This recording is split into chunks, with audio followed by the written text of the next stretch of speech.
Et bonjour à tous, c'est Arthur de la chaîne CryptoRobot et on se retrouve aujourd'hui pour une nouvelle revue de marché. Mais avant de commencer, je souhaitais tout simplement vous remercier. On a atteint les 1000 abonnés sur la chaîne YouTube. On est super content avec Tristan de comment la chaîne YouTube évolue et se développe. On a aussi une communauté active qui s'entraide, que ce soit sur les commentaires ou surtout sur le channel Discord. Donc vraiment, on est extrêmement content et on vous remercie pour ça.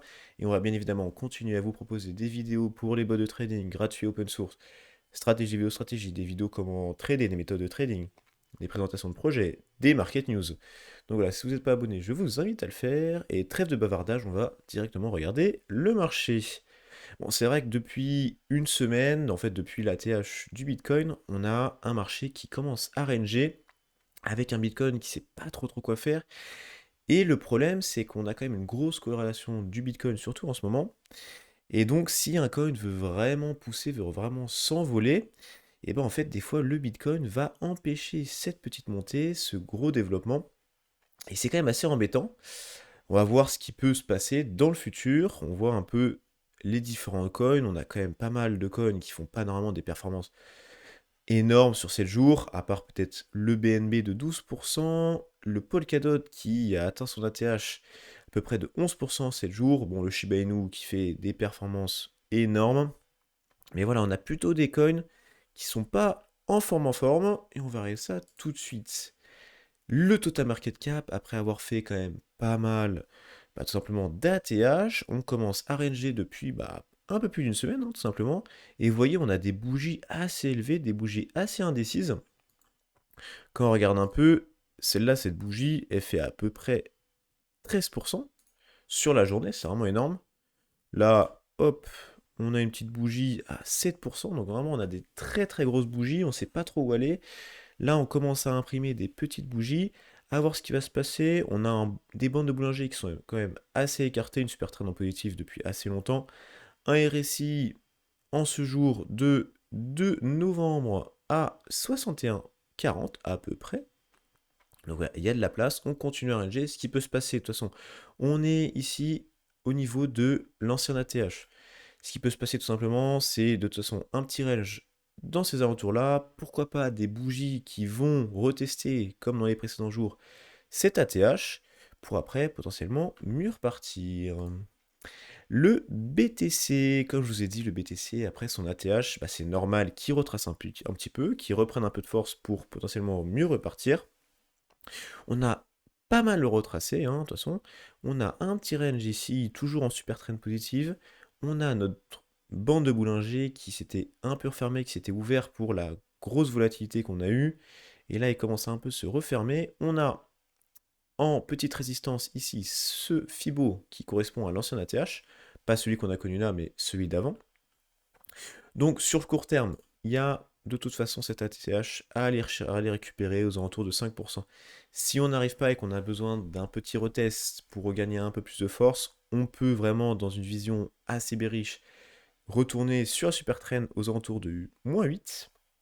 Bon, encore plus bas, ça commence à faire beaucoup, -14. Mais si on regarde un peu le RSI, on a un RSI qui commence à faire des points bas toujours plus hauts sur une ligne de support. Donc on peut s'amuser ici avoir un nouveau support, donc pourquoi pas un rebond sur les prochains jours. C'est quelque chose que vous devez étudier. Si on casse ce support, ce ne sera pas forcément une super bonne nouvelle sur du court terme. Mais voilà, ce petit RSI là, il faut le regarder. Et dans vos prochaines sessions de trading, excusez-moi, étant donné que tous les coins sont corrélés, si le Bitcoin performe un peu moins, ça va être compliqué pour les autres, bien évidemment. Notre petite Bitcoin dominance, excusez-moi, qui fait pas grand-chose honnêtement depuis qu'elle a retapé sa résistance, elle commence à retracer. Qu'est-ce qui peut se passer de toute façon? Si le Bitcoin veut monter, il faudra qu'il remonte un tout petit peu. On pourra s'attendre potentiellement à un petit range dans cette zone-là aux alentours de 42, 44. Ce serait bien qu'il y ait un petit range. Si vraiment il y a besoin de retracer, de toute façon, il y a notre ancien Fibo qui avait fait office de support à plusieurs reprises si vraiment il y a besoin. Mais ce serait pas forcément une super bonne nouvelle pour le marché que la Bitcoin dominance retrace un petit peu. On a quand même des très grosses news sur le Bitcoin et sur l'écosystème crypto en général. Donc je vois pas forcément la dominance redescendre ici. Pourquoi pas ranger pour mieux repartir. Et Pourquoi les news? Quand on regarde un peu le Google Trend de Bitcoin, on voit qu'on a eu des pics au précédent bull run, ici, ici. Et là, on commence à bien remonter en octobre. On a bien remonté en octobre. Ce qui pourrait penser à peut-être une remontée assez soudaine. Et si on a une remontée, des recherches Google, c'est tout simplement que les gens s'intéressent au Bitcoin. Donc les petits particuliers seront pourquoi pas intéressés pour revenir investir dans les crypto-monnaies, donc des fonds supplémentaires, donc potentiellement des multiples et de la croissance. Le crypto fear and greed qui est à 73, bon, il n'y a pas grand chose à dire, à part que ça bouge pas trop. Pour l'instant, on est quand même sur une tendance de marché assez bullish. L'Ethereum USDT qui lui aussi a imprimé son ATH comme le Bitcoin, qui a un peu retracé, c'est normal. Voilà, on est quand même sur des grosses capitalisations, hein. Pour monter, il faut quand même injecter pas mal d'argent. Donc un petit retracement ici au niveau du Fibo, rien d'anormal. Donc qu'est-ce qu'il faut surveiller pour les prochains jours? Le Fibo qui est à moins 2,7, il faudrait pas le perdre. Si vraiment on le perd dans une version bearish, il y aurait potentiellement cette ligne de support dans les prochains jours aux alentours de moins 12, moins 11%, qui normalement va faire écho à la super trend positive qui va normalement rejoindre ce support dans quelques jours. Et sinon, après, il y a la place, hein, pour notre ami Ethereum. Le prochain Fibo est à 47%, c'est vraiment énorme. Voilà, 6500, on mettra un peu de temps pour y aller. Mais déjà, ici, ranger un petit peu, reprendre un peu de la force. Pourquoi pas repartir? Quand on regarde aussi notre RSI, et il imprime un peu comme le Bitcoin, avec des points bas toujours plus hauts, mais surtout un support qui commence à se dessiner, à voir dans les prochains jours. Si on continue de ranger, pourquoi pas retoucher le Fibo, notre RSI pourra potentiellement rebondir dessus, sur ce support, donc pourquoi pas des zones d'achat. Le marché, pour l'instant, range un petit peu, mais on a quand même toute la DeFi qui continue de monter, qui continue de se développer. On est actuellement aux alentours de 250 milliards de stackés, de déposés sur la DeFi, toutes chain confondues. Donc c'est quand même une très très bonne nouvelle. On voit bien l'intérêt de la DeFi pour les portefeuilles, pour les investisseurs. Les investisseurs s'en rendent compte et si la DeFi se développe, forcément qu'au bout d'un moment, les coins derrière vont se développer. Ethereum dominance, je voulais vous le montrer, de toute façon on la regarde à chaque fois. Ici on a essayé de récupérer ce petit support résistance, on l'a perdu. À voir dans les prochains jours si on arrive à la récupérer, pourquoi pas rebondir pour aller s'envoler et pourquoi pas donner un peu plus de force aux altcoins dans les prochains jours sur du court terme. Le BNB on avait vu sur CoinGecko qui a un peu performé quand même par rapport aux autres, un peu plus de 12% sur 7 jours. Et voilà, on voit bien qu'il a cassé il y a quelques jours sa petite résistance qui nous avait embêté à plusieurs reprises. Ici c'était support, mais ici c'était une grosse résistance. Donc voilà, on a réussi à la casser en super trend positive avec un RSI, toujours cette histoire de RSI en double bottom. Bon, c'est pas un double bottom en figure chartiste, mais vous avez compris l'idée. Il a réussi à casser, on a percé le Fibo. Petit retest aujourd'hui, à voir comment ça va clôturer la journée. Bon, si on arrive à clôturer la journée au-dessus, très très bonne nouvelle, pourquoi pas mieux repartir, pourquoi pas un petit range ascendant dans cette zone-là pour aller rechercher après, tout simplement, son ancien ATH aux alentours de 23% à aller rechercher pour le BNB. Après le BNB, je voulais vous montrer son stablecoin associé, le cake de PancakeSwap. Non, c'est vraiment quelque chose ce coin. Tout simplement, il fait rien. Il fait rien, il fait rien. Il range tout simplement entre son petit Fibo ici et cette zone de résistance ici, support, résistance. Ici, on avait réussi à la prendre, petite résistance ici. Et en fait, c'est tout simplement la résistance, plus le Fibo, plus la super trend négative. Donc c'est une zone pas forcément super facile à récupérer. Mais bon, pour le PancakeSwap, on a quand même notre bande de boulanger qui se resserre, resserre, resserre, resserre. Donc pourquoi pas un excès de volatilité, à la hausse ou à la baisse. Et on a un RSI, ici, un support de RSI qui a touché pas mal de fois.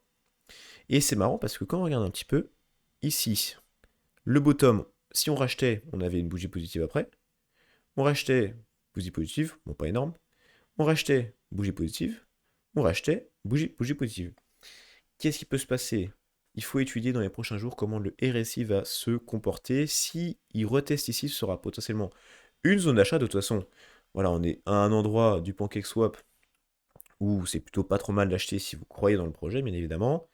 Si le RSI retape, ce sera potentiellement un bon rachat. S'il retape, ce sera pourquoi pas au niveau du FIBO, donc un bon petit rebond. Si vraiment le marché va bien, il faudra vraiment essayer de casser cette zone-là avec du volume ou une grosse bougie, c'est vraiment nécessaire, parce que sinon, bah, le PancakeSwap va continuer de ranger et être un stablecoin entre 17 et 22. Le CRO, le CRO de crypto.com qui se développe énormément, je suis très content, bah, on utilise avec Tristan les services de crypto.com dans la vie de tous les jours, soit la carte ou autre chose. Ils ont sorti une pub, je ne sais pas si vous l'avez vu, avec Matt Damon, assez rigolote, étant donné que Matt Damon est allé sur Mars dans son film. Et bah c'est un peu l'objectif de crypto.com. Donc voilà, qu'est-ce qui s'est passé? On a réussi à récupérer notre Fibo. Petit rebond, petit retest, hein, c'est ce qui arrive assez souvent. Et là, et bah, il est en direction d'aller chercher son ancien ATH à 9% aux alentours de 0,24. On est à 0,22. Voilà, on est très très bien, on est très très content. C'est un token qui marche plutôt bien. Bah, aussi un écosystème derrière, un écosystème. L'application crypto.com qui marche très bien si vous voulez payer avec le cashback, tout ça, tout ça. L'ATH Ultime avec la grosse bougie à 22%. On n'y est pas encore, mais c'est quand même une très bonne nouvelle avec ce petit retest.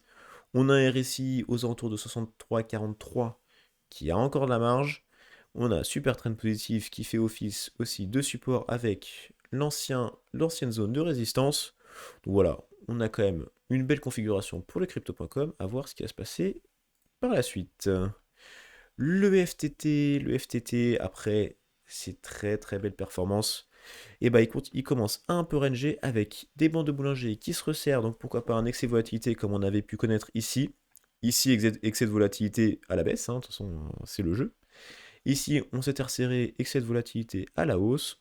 Commence à resserrer un petit peu, avec un RSI sur la zone médiane, hein, 50,08. Parfait. On a cette zone ici de résistance slash support qui nous avait embêté à plusieurs reprises. Là, c'est un support. Il faut tenir cette zone-là. Voilà, si on ne tient pas cette zone-là, sera potentiellement un excès de volatilité vers le bas, ce qui serait vraiment pas cool. Voilà, on peut ranger dans cette zone-là jusqu'à moins 6%. Et si vraiment on casse, ce sera un petit retour à moins 13% sur le Fibo ou dans la zone. Si on arrive à bien la tenir, pourquoi pas rebondir, récupérer la TH ici, aux alentours de 5%. Et après, bah, de toute façon, si on va voir un peu plus haut, on a la super train à 11%, 12%, et pourquoi pas après la TH à 34%. Algorand, c'est un peu la même chose, il avait pas mal performé. Il a récupéré, il y a quelques jours quand même, quelques semaines même, bah, son ATH, et c'est un peu la même tête que FTT, hein. ATH retracement, mais lui il arrive à bien surfer, un peu comme le FTT, sur le Fibo de son ancien ATH. On voit bien ici, ça a bien rangé, avec notre super trend toujours en positif, qui commence à se rapprocher du Fibo, une des bandes de boulanger qui se resserre, donc pourquoi pas un excès de volatilité, vous connaissez la musique. On a ici un RSI qui lui aussi, un peu comme on avait pu connaître avec, si je dis pas de bêtises, le cake. On a ce petit support qui a tapé pas mal de fois. Et ici, encore une fois, on pouvait racheter, hein. À chaque fois que ça tapait, on pouvait potentiellement racheter. Hop. À chaque fois, ça marchait pas trop mal. On pouvait racheter juste après, à voir comment ça va se comporter. S'il y a besoin d'un petit retest sur le Fibo, le RSI va retoucher, pourquoi pas une zone d'achat sur du court terme. Voilà, acheter, revendre. Donc pour notre Algorand, retour au Fibo aux alentours de 9%, 10%. Aller rechercher cette zone-là qui... voilà, on avait essayé de performer, on n'avait pas réussi, aux alentours de 10%, et la TH à 27-28%. Le link, Chainlink, très rapidement, je vous en avais parlé dans ma précédente revue de marché, on s'attaquait ici à cette zone-là, grosse zone de résistance, on s'y est attaqué, on est rentré dedans, pullback, malheureusement, et là, bah, on a une petite zone avec le Fibo, avec la zone de résistance, en dessous on a ce petit support avec la super traîne, on a des bandes doublingées assez serrées, mais vous voyez bien, voilà, qu'on est resté serré assez longtemps. Voilà, Chainlink, il faut vraiment l'étudier. Si on arrive à bien percer, ça peut vraiment bien performer juste après, hein. Quand même, l'ATH est à 64%. Donc voilà, je vous invite à un peu regarder ce qui va se passer sur Chainlink. LTC, on reste dans les L. un peu la même tête. Lui, il a aussi un peu de mal comme le Chainlink. De toute façon, bon, c'est un peu comme les autres. Il a un peu de mal à repartir et aller récupérer son ATH qui est à, hop, excusez-moi, aux alentours de 100%, en x2 tout simplement. Donc voilà, qu'est-ce qui se passe? On a récupéré notre Fibo, on reteste pas mal de fois, on a une super trend positive, ce qui est plutôt un bon signe. Des bandes de boulanger assez serrées, bon voilà, c'est assez serré depuis quelques temps. Et ici, on a notre Fibo avec ici cette zone de résistance support. On est en train de la travailler, on n'arrive pas à la passer, hein. Vous voyez, on range dedans. Ici, on avait réussi à la casser, hop, on était revenu. Ici, c'était la grosse news, la fake news. Alors, on essaie, mais on n'y arrive pas. Ce qu'il faut étudier, c'est pourquoi pas aller récupérer le Fibo d'au-dessus aux alentours de 9%, mais vraiment valider ce Fibo avec des gros volumes, une grosse bougie potentiellement, pourquoi pas aller plus haut pour le LTC. On a quand même plusieurs Fibos à aller rechercher. Si on est vraiment dans une configuration bearish, le Fibo d'en dessous à 12% et la super trend à 18%. On va finir rapidement avec le Uni, encore un coin qui range, qui fait pas grand chose. Voilà, le Uni de Uniswap, l'échangeur décentralisé de l'Ethereum, de la DeFi d'Ethereum. Un peu le même principe, mais on voit bien que là, les bandes boulangers se resserrent un peu plus que d'habitude. Super trend positive, on rebondit sur le Fibo. Si on a besoin d'un rebond sur le Fibo aux alentours de 10%, vraiment configuration bearish. Le Fibo d'au-dessus aux alentours de 8%, ici on l'avait quand même pas mal tapé. Voilà, sur le Uni, si vous croyez en projet, ou du moins si vous croyez dans la DeFi d'Ethereum, c'est quelque chose qu'il faut regarder.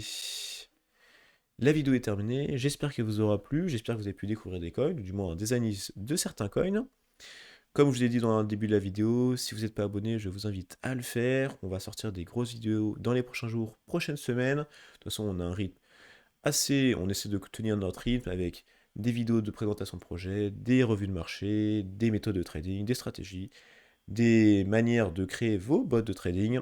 Si la vidéo vous a plu, je vous invite à lâcher un like. Si vous avez une question, n'hésitez pas à la poser en commentaire ou à rejoindre notre chaîne Discord dans la description. Pour ma part, je vous souhaite une excellente journée et on se retrouve très bientôt pour une prochaine vidéo. À toutes.